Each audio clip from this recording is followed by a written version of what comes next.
You're listening to the DeCesare Group Podcast. Welcome back. I'm your host, Jim DeCesare. Hey, do us a favor and subscribe to the DeCesare Group Podcast wherever you listen to podcasts. You can also subscribe and watch on our YouTube channel as well. The DeCesare Group Podcast is a companion to our newsletter, Soki Economic Development and Business News, which you can subscribe to on our website, thedecesaregroup.com. Well, you all are in for a real treat with this week's episode. The legendary Gene Birk, longtime anchor at WBKO, is here, and boy, does he have some stories. Let's just say Evel Knievel, Ron Burgundy, Close Encounters of the Third Kind are among the topics that we'll discuss. But most importantly, we talk about Gene's induction into the Kentucky Mike Hall of Fame. The Mike Hall of Fame honors individuals who have made a significant personal contributions to the broadcasting profession in Kentucky, representing the highest accolade bestowed by the Kentucky Broadcasters Association. Recipients also earn induction into the prestigious KBA Hall of Fame. Gene came to WBKO in 1986 as sports director. He left in 1993 but returned in 1994 to become the main news anchor, a role he has held ever since. He graduated from Southern Illinois University in 1972 and worked in radio in Wisconsin and Illinois, and in television in Iowa, Alabama, Texas, and in Bowling Green, Kentucky. Here's my conversation with Gene Birk. Gene Birk, welcome to the DeCesare Group Podcast. Oh, well, thank you, Jim. Good to be here. Man, it's an honor to have you here. You know, you and I go back over for about 30 plus years. Yeah. Been a hot minute. You were just a youngin'. I was. I had hair, and you still do.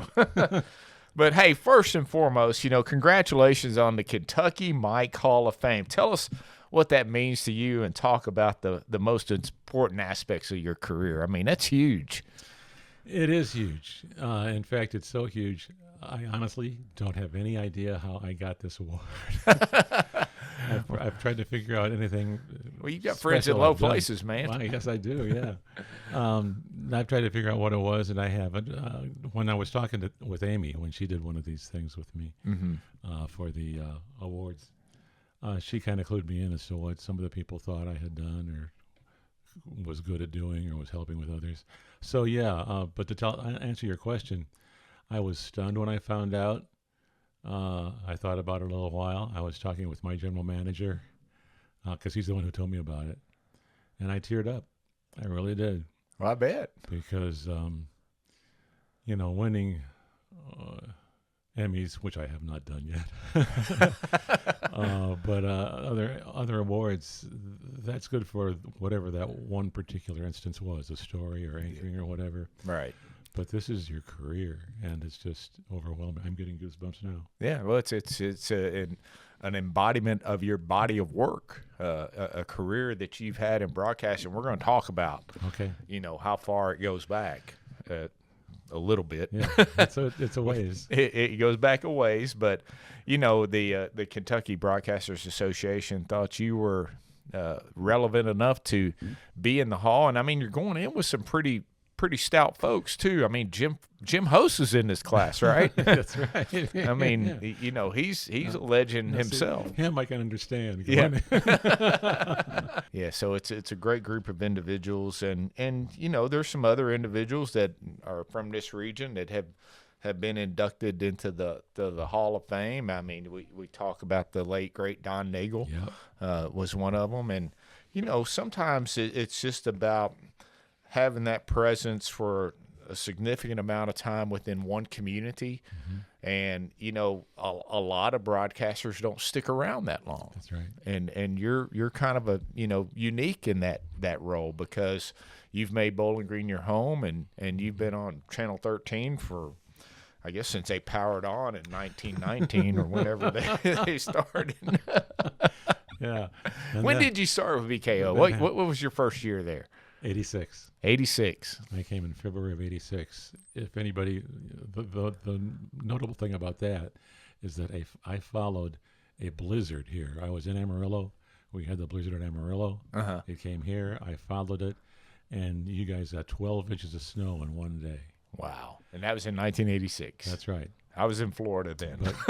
But it was gone in 2 days because the sun came out. Yeah, because it turned into summer the next day probably. That's right. But, you know, you've been in broadcasting a long time, and you and I have something in common because you started your career in radio, Sure did. just like I did. Yeah. And so tell us about your radio career. The first time I sat behind a mic was 1969. Okay. Wisconsin State University of Whitewater, which is now called University of Wisconsin Whitewater. But they had a little radio station, and just half a dozen people would do it. And it was my first taste of getting a chance to get on the air and have an audience. And then from there, I graduated from SIU Carbondale with a major in radio TV. And then... well, hang on. Hang on now. How do you end up in Wisconsin? Oh, that's easy.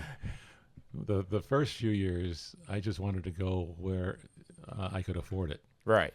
Because all I was doing was general studies. Okay. And you can do those anywhere. Yeah. So I started out with Wisconsin State University in Whitewater. Okay. Figured I'd be there for a couple of years.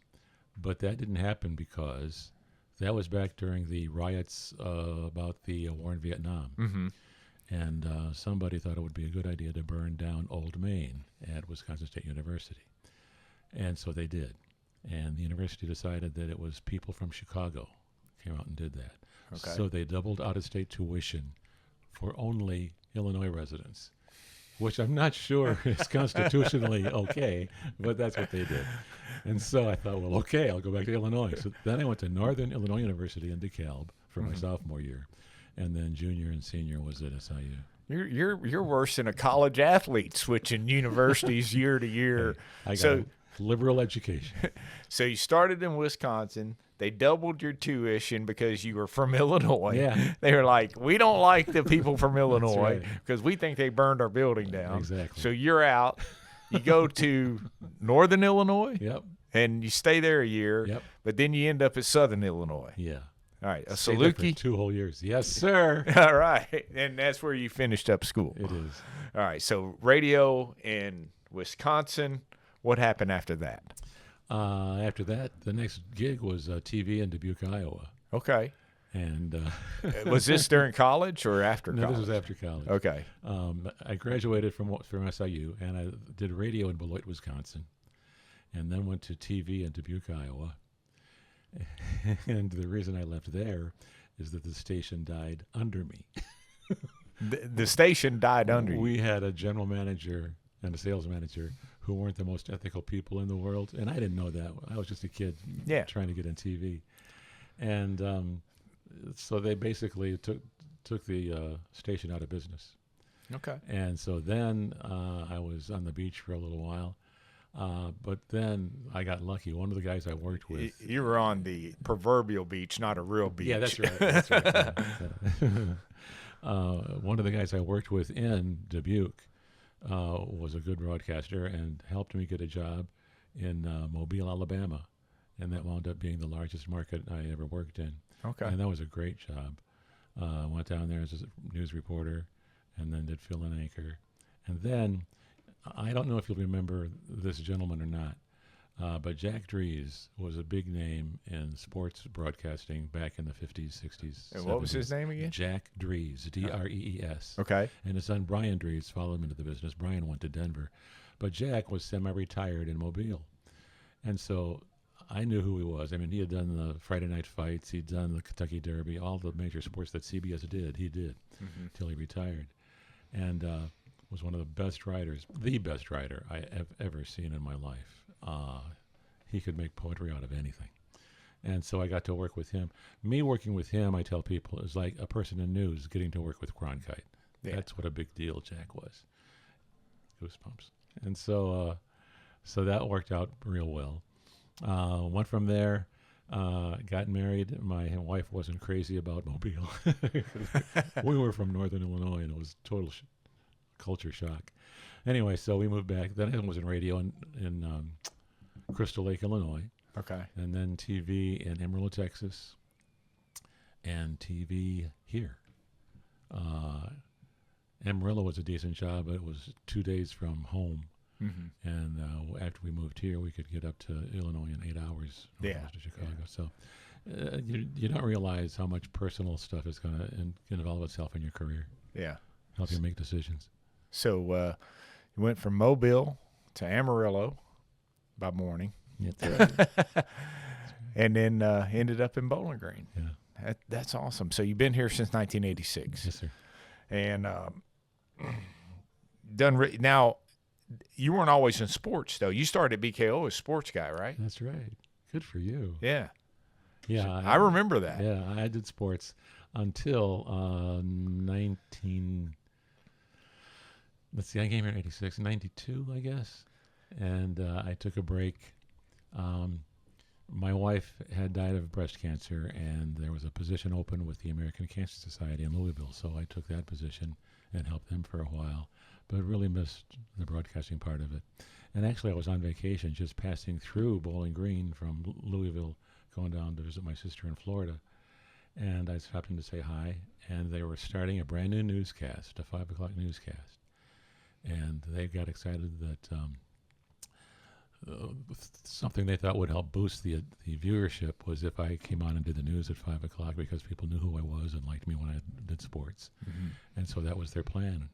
And so I came back in 94, September of 94 in news, and been there ever since. And who'd you do the news with? All right, smart Alec. Well, now Amy didn't do the news at first with you, right? In 94 when you came back? I don't know. I'm trying to remember. She was on the morning show for a few years. For a few years. As I recall, what I recall about that time is that John Clark and I did the 5 o'clock. Mm-hmm. Amy and I did the 6, and John and Amy did the 10. Yeah. What happened before that, I don't remember. Yeah, but she was on mornings. And then she got promoted. I think that's right. You know, I remember the first time I met any of you all was in August of 92. Okay. And that's because that's when Amy started, and I moved down here. I moved up here a couple of weeks later, and I followed Hurricane Andrew. Oh. So I moved up here the weekend of Hurricane Andrew, and my first day in Bowling Green, I was loading the truck in the WBKO parking lot for relief. Wow. So that was my first day in Bowling Green. Yeah. After driving all night to get to Bowling Green. All right, so you've been a radio DJ, you've done news, you've done sports. So I want to ask you about a sports story. Not necessarily a story. Have you ever talked to Judge Gorman about UHA football? To Doug? Yeah. University Heights. Yes, I have talked to Doug Gorman. Calling him Judge is a... Yeah. Doug Gorman. Of course, he's from Christian County. Oh, yes, he is. And he claims that they used to call, back in the old days, you would have someone call in the scores from the football games. And then you would do whatever show you do after the 10 o'clock news where you rattle off all the scores. Right. Now, he claims that they would call in all the time and call in the UHA football score and say, like, UHA beat Fort Campbell 23-7, and it would get read on the air. He claims that. Yeah. Absolutely true. UHA didn't have a football team. He told me that later. And we called it University Heights. Yeah, University Heights. I'm sorry. Academy. Yeah, the Academy. Yeah, that's totally true. And there's no way to check it then, though. I just think the people in your audience should understand and realize what a liar Doug Gorman is. I think he's going to blame his brothers. Of course he will. It wasn't him. It was his brothers. No, but anyhow. We have become great friends. That was hilarious what he did to me. When he told me that story, I was like, that's unbelievable. So University Heights Academy beat, Trigg County 24-7. I think they went undefeated one year. And we've kept it going because now when I see him someplace, I'll tell people he was their starting quarterback. He probably was. So anyhow, that's one story. And I remember watching you on BKO when I lived there in the late 80s. Yeah. So you'd been there a year or two when I moved back in 88. And, we got Channel 13 on cable in Christian County. So that was where we got our news, unless you wanted to watch one of the Nashville stations. But if you wanted Kentucky news, you had to watch WBKO. It's been like that for a while. Yeah. So, and then let's talk about your movie career. Okay. So, Close Encounters of the Third Kind. Uh-huh. A young Gene Birk stars as a reporter. Uh-huh. How did you get this gig? Was this when you were in Iowa? No. This was in Mobile. Okay. They did this in Mobile. The reason they came to Mobile, you saw the movie, right? I've seen it 100 times, Okay. and I always look for your parts. And sometimes I'll text you a screenshot. I've done that a few times. Yeah, I love that. So what happened was Steven Spielberg was the director, and this was going to be a big blockbuster He's show. like a big name in the movie industry, evidently. This was right after Jaws. Jaws had come out. So he was in Mobile. Richard Dreyfuss was in Mobile. I mean, and I am starstruck. I love this stuff. Yeah. So I was thrilled to have them in town. So anyway, we made friends we at the station made friends with the public relations guy for the motion picture, and that's how I got to be in the movie. And I was supposed to be a reporter, like you say, and we're in a news conference after a sighting of an alien spaceship, and people are talking about different things with flying saucers and stuff, and I was supposed to have the lines about the people we were talking to were trying to put down the thing that they weren't really flying saucers, and this other guy got up and said, I was supposed to get up and say, well, you hardly ever get a chance to shoot a plane crash while it's happening, something like that. Before we rolled, my lines got moved to a fellow competitor at a different station in Mobile because he had made friends with the producer of the movie. Ah, see, you didn't make friends with the right person. That's right. And the producer calls all the shots. It's all her money. Mm-hmm. And so I lost my lines. But then I was a cameraman, like you said, and I come up. Spielberg got a shot of me walking through the news conference, kneeling down, shooting the camera, and then this guy gets up and says, well, I saw Bigfoot once. And Spielberg gave me a close-up. He said, when this guy does that, you come out from behind the camera and go back in. Yeah. And I did it, and I loved it. And this is why I feel so warmly about them. Prior to that, I'd done some stories with Spielberg and Dreyfuss, one of their locations around Mobile. And our station was one of the first in the country to use portable videotape. Spielberg hadn't seen it yet. So after I do his story, he takes the camera, and he starts shooting stuff and turning it all upside down. And he says, here's Wunderkind, Steven Spielberg, with a brand new system of recording video. And so he thought that was funny. We had a good time, and he remembered me from that. Then I interviewed Dreyfuss, and we did a straight interview. Then I did one where he was a local person from the area who was upset that the motion picture industry, the movies, Hollywood had come to town, and was talking about all the heterosexuals that had come into town. And so it was just, I don't know, it's just a special feeling when you can joke around with somebody like that. Yeah, yeah. So Spielberg discovered you. Yes, he did, and left me. And left you. And but you got to work with him. I mean, you were in. And so did they shoot that part in Mobile? My part? Yeah. Oh yeah. It was in a building in downtown Mobile. But technically, you were supposed to be somewhere else, where the UFOs. Yeah. I don't know where we're supposed to be. Like Utah or somewhere. I don't know. Well, yeah. What they had done, they had there's that mountain that the spaceship came to. And the reason they were shooting this particular scene in suburban Mobile was because they had failed to change the license plates where they shot the film, and they needed North Dakota or South Dakota license plates, and they were shooting it with Alabama license plates, so they had to change all that and do it over again. Yeah. So that's why they were sticking around for a while. But they were in Mobile because of Jaws. They were in Mobile because I didn't get to that part. Yeah. Thanks for staying. All right. Yeah, they had just done Jaws, and so they were all big deal stars. The reason they came to Mobile is there was no Hollywood studio big enough to house the special effects they needed to do for the flying saucer. Okay. So Mobile had a retired Air Force base with a huge hangar, and that's where they were, with armed guards around it, so nobody could see the special effects going on inside this hangar. Wow. But it was, that's thrilling stuff when you're in your 20s. Yeah, that's awesome. Yeah. But and especially coming off after Jaws, which was a huge hit, and then Close Encounters, and just a great movie. But yeah, if you ever watch it, Gene Birk is in there. Now are you in it twice? No, Once. I'm in it right after the little boy gets sucked through the door transom thing. Right. That's when the news conference pops up, and that's what I'm in. But they made 4 different versions of this movie. Really? Yeah, the first one, you never go in the spaceship. The last one, you follow Dreyfus into the spaceship. Yeah. And in one of those renditions, they took my scene out.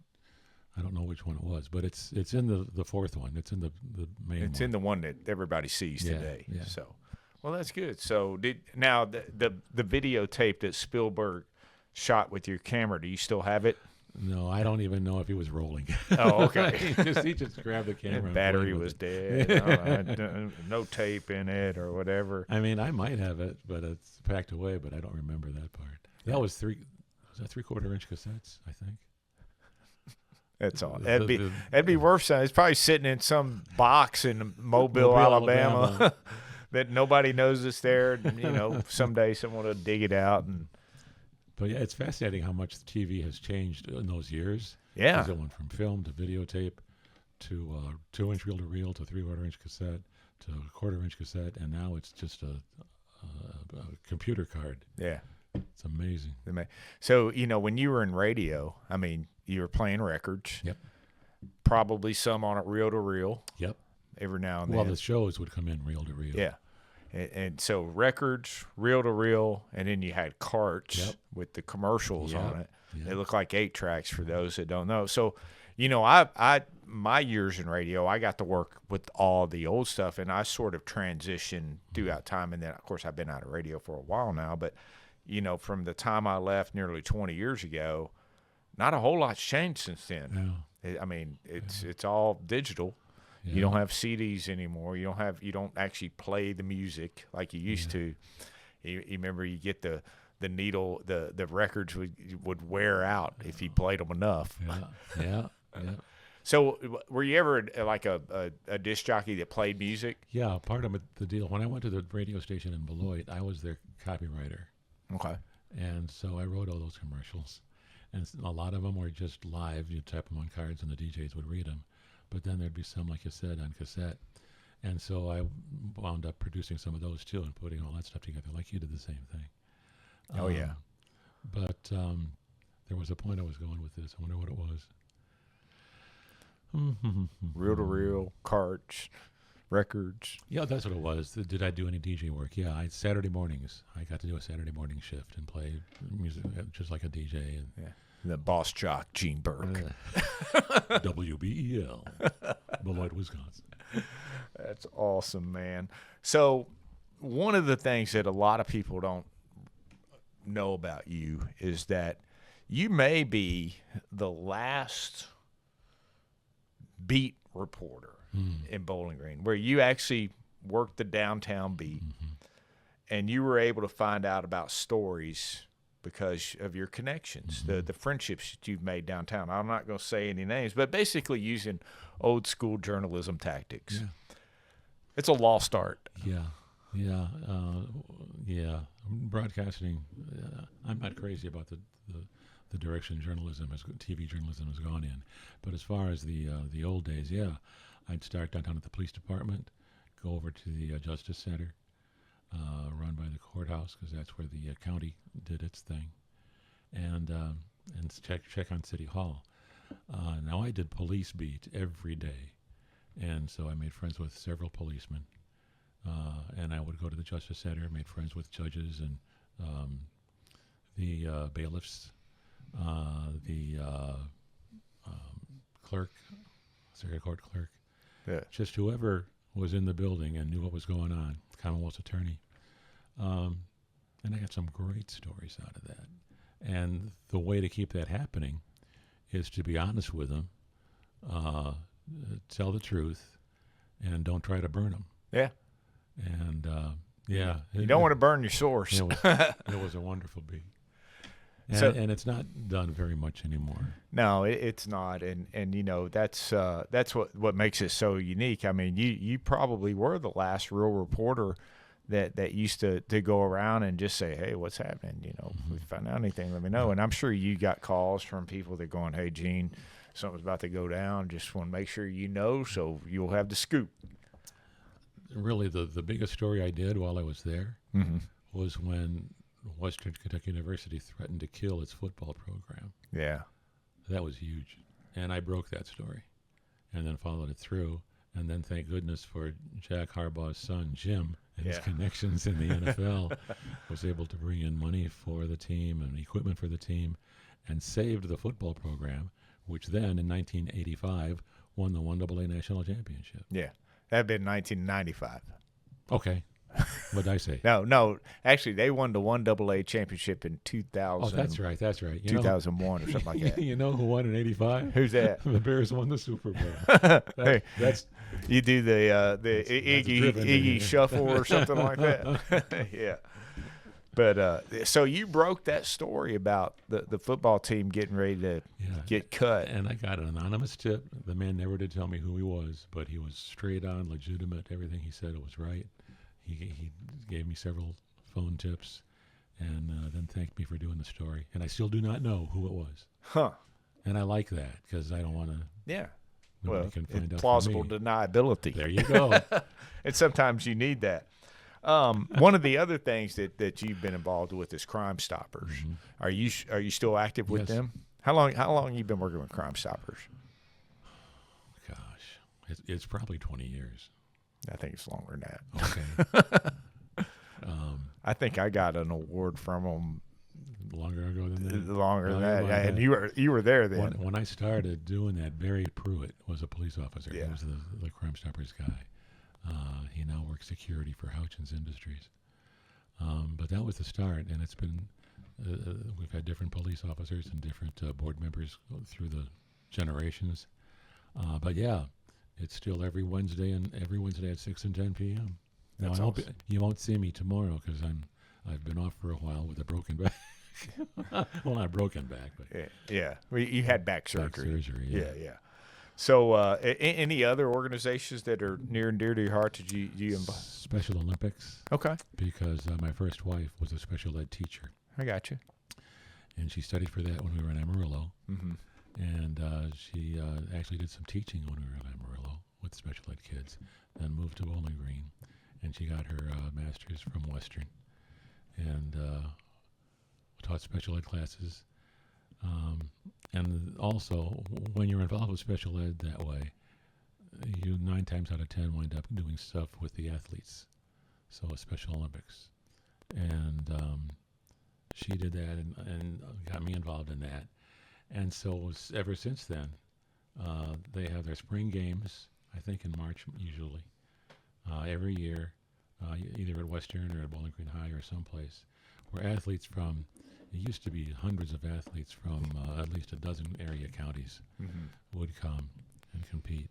And they'd have opening ceremonies and the parade of athletes, and I got to MC that, and I still do every year. That's awesome. It's amazing. If people would just, you wouldn't believe. The people, the Special Olympians, have a tough life. You'd never know it. They're always in a good mood. Yeah. Laughing and joking around and hugging and loving that you're paying attention to them. In fact, when they have races, they would get sororities and fraternities at Western to come and be buddies with the kids. Yeah. And the buddy's job was to stand at the finish line and wait for the kid to run up to him and give him a hug. Because that's all the kids really wanted was, to run and compete and be outside, have fun, and get hugs. Great spirit. Yeah, and it just, it just gets to your heart. Yeah. So let's talk about some personal stories. Oh, jeepers. You knew it was coming. Do you remember when you and I first met? I don't. No, I don't. I'm sure Amy introduced us, but yeah. I mean, I really don't remember the first time we met. It might have been maybe at one of our infamous Halloween parties that when we lived in our apartment. I think you came over one year. We have pictures. Those were good parties. Yeah. It was one of David Chandler's first apartment buildings that we lived in, and Well, Actually, you helped him out. yeah, it's because of us. That's He is right. where he is today, Exactly. right? We paid our rent on time. But so I know I met you shortly after I moved here, and I know that. But my best story. Now I want to get your take on this. The one thing that I kind of remember where I got to know you a little bit is after the Evel Knievel incident. Okay. All right, I want to hear your version of the Evel Knievel incident, and I want to preface this by saying that I grew up. Evel Knievel was my hero. So when he came to Bowling Green that year to play it used to be with the 10K Classic, they had that skins Right. golf game, and they would get different celebrities to come in and play. And this was at the Indian Hills Country Club, and it was actually the old clubhouse. And I'm going to stop there because I want you to take the rest of the story, as Paul Harvey would say. Well, I teed you up, man. you sure did. I was out there to watch the tournament because it was a big deal. Besides Evel Knievel, they had Rick Pitino, and they had Arnold Palmer, was it that the year he yes, was here? Arnold was here. I got my picture taken with Arnold. And Fuzzy Zeller, Kenny yeah. Perry. Yeah. Oh shoot, the singer from Nashville. There's a bunch of them. I know. Vince Gill? Yes. Yeah. Thank you very much. Because he's a pretty avid golfer. Yeah, and and so what happened was I was at the 9th green. I mean, there was a whole crowd of us around the 9th green, and Near the clubhouse. yes, and Evel Knievel was teeing off in the foursome at that time, and he teed off, and the guy standing next to me said duck, and ducked as he said duck. So when he ducked, the ball got me right here with a loud thwack Yeah. and broke my glasses. And I didn't go down. I leaned over. I leaned forward, and blood was dripping down on the ground. And I had gotten hit by Evel Knievel's tee shot. And so I drove myself to the emergency room. Had some stitches With put the in. golf ball size knot. The golf ball was still stuck there. Yeah. I should have taken the golf ball. What I should have done. Yeah. But they stitched me up, and I went back out to the tournament. And Evel was in the clubhouse, and I saw him in the clubhouse. And he wasn't really steady on his feet the whole day he was there. He was imbibing a lot. Yeah. And this lovely young lady with him was teeing the balls up for him, actually, so he could hit the ball. But he was in there, and his eyes were blood red. He was so drunk and hungover. And I said, "Excuse me." I said, "Did anybody tell you you hit a person on the 9th green when you teed off?" "No." I said, "Well, you did. It was me. Nice to meet you." And then I found out later, it might have been Vince Gill. Somebody hit Brad O'Dill in the leg Oh, really? in the same tournament. And he was a former sales guy with WBKO That's and later general manager. Yeah, a fellow person at BKO. So the people just had it out for the BKO staff that day. Apparently they did. Yeah. So here's my recollection of the story. This is good because I hear a different story every time. Well, I was standing maybe 10 feet from you because we were kind of where those pine trees are. Yeah. It's the way I remember it. And I was there. I was following Evel Knievel around all day because he was my hero. And I saw hit you. You didn't go down.